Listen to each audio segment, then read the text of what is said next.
Bon, j'ai franchement l'impression qu'il y en a qui sont un peu tombés sur la tête parce que ici on a de la vigne. Bonjour Lauriane, ça va? Oui, très bien. Et toi? Ça va, très bien. Par contre, on est vraiment dans un coin, ici, voilà, dans le Pas-de-Calais, à Olin exactement. À Olin. Donc tu as décidé donc, avec ton époux de te lancer dans une nouvelle production, mais c'est tout un projet familial d'après ce que je comprends. C'est ça, c'est un projet, même les enfants participent, c'est vraiment chouette. D'accord. Et pourquoi vouloir faire de la vigne ici, dans les Hauts-de-France, c'est possible? Alors c'est tout à fait possible puisque en Belgique et en Angleterre ils font du vin depuis très longtemps. Pourquoi la vigne? Parce qu'on voulait se diversifier. Donc on cherchait une idée un peu nouvelle. On est sur un territoire qui est très touristique. Il y a le château d'Olin, il y a le parc, il y a beaucoup de monde qui circule. Donc le vin, ça va très bien aussi avec le tourisme. Et on avait cette parcelle qui correspond en fait, on a vu un article il y a quelques années d'un vignoble en Belgique qui expliquait un petit peu sa parcelle, sa typologie, etc. Et on s'est dit, mais tiens, ça ressemble exactement à notre parcelle qui est plein sud, bien orientée, etc. Un peu en coteau. C'est vrai qu'ici, on voit, il fait super bon. En plus, il fait du vent du nord, mais ça passe au-dessus. Donc, a priori, tout semble possible. Et c'est pareil au niveau du terrain. En dessous, c'est très calcaire, quoi. C'est très calcaire. Bon, on voit, c'est de la terre à cailloux. C'est peut-être pas bon à grand-chose pour certaines choses, mais là, a priori, pour du vin, ça doit être bien. Et qu'est-ce que vous avez mis alors comme cépage? C'est quoi la production espérée? Alors on a deux cépages, on a 1,50 hectare de chardonnay. D'accord. Ça c'est du chardonnay? Ça c'est du chardonnay. Ok.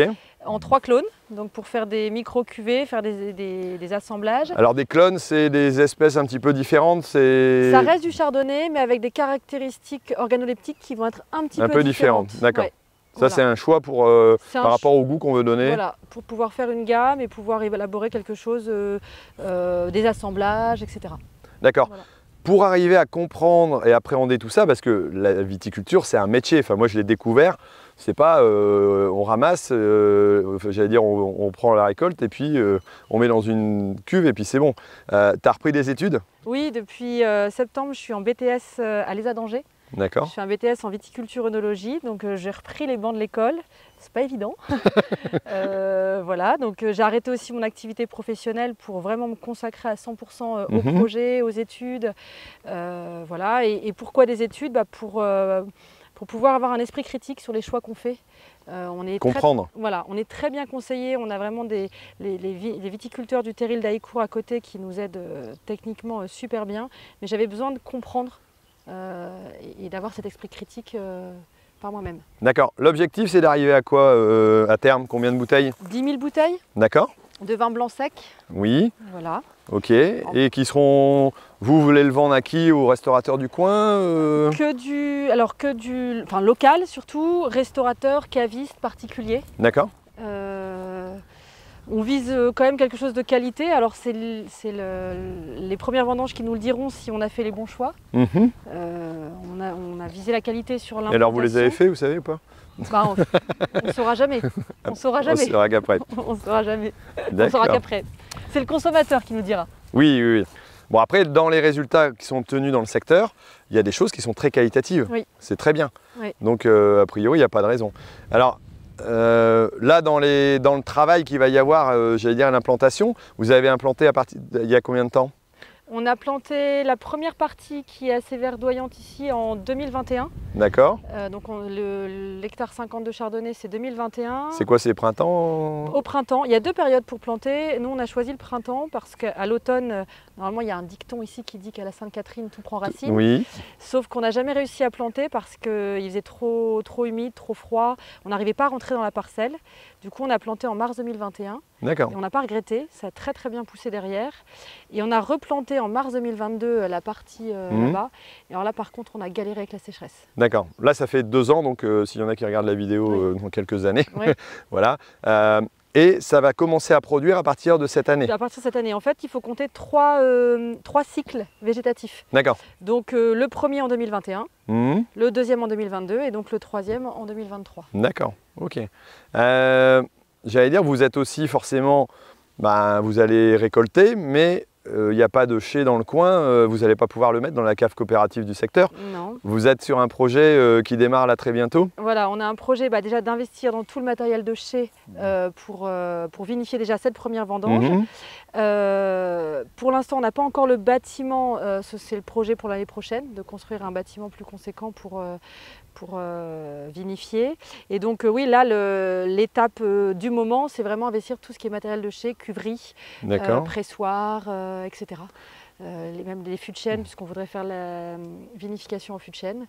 Donc tout ça, c'est le gros projet. D'accord, donc recherche d'un bâtiment, d'un local à proximité pour pouvoir faire ça. Enfin, vous avez déjà de quoi pouvoir le faire en attendant. Tout le matériel, tout l'équipement. Oui. Et vous lancez aussi un financement participatif. C'est ça, on a lancé cette semaine un financement sur Mimosa pour faire appel à des contributeurs avec des contreparties.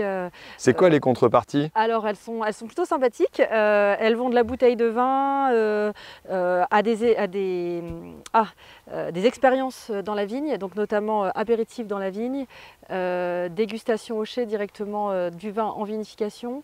La plus grosse contrepartie, c'est la possibilité de venir au chai lors de l'élaboration finale de la cuvée, au moment de l'assemblage final, au moment où on fait les choix justement de la dernière étape avant la mise en bouteille, et repas dans les vignes offerts. Pour la plus grosse contribution. Plutôt sympa. Voilà. Donc, et ça veut dire devenir client VIP pour avoir le droit, avoir l'accès au vin peut-être demain. Parce que si on est dans la liste, j'imagine qu'on pourra être un petit peu bien vu avec les patrons, non? C'est ça, et en plus, en fonction des contributions, il y a des pourcentages de remise sur l'achat des futures bouteilles. Ah, bah c'est pas mal ça. Voilà. Bon, je vais aller jeter un œil là-dessus, je ne sais pas si ça vous intéresse, mais... Et pendant que tu parles de ça, de ces expériences, ça tombe bien parce que moi, je lance une application à la rentrée. Là, j'en parle assez peu, mais là, j'en profite pour justement profiter de faire des expériences, et ça sera une application qui va permettre justement de mettre en ligne, de prendre des paiements, de prendre des réservations sur des créneaux que toi tu auras choisis en disant samedi matin, voilà, je fais 2 heures de visite dans la vigne et puis après au chai pour faire découvrir mon produit. Donc voilà. C'est génial parce que c'est vrai que là on a commencé à mettre un peu un petit salon de jardin, etc. Parce que on a découvert ça avec les enfants l'année dernière.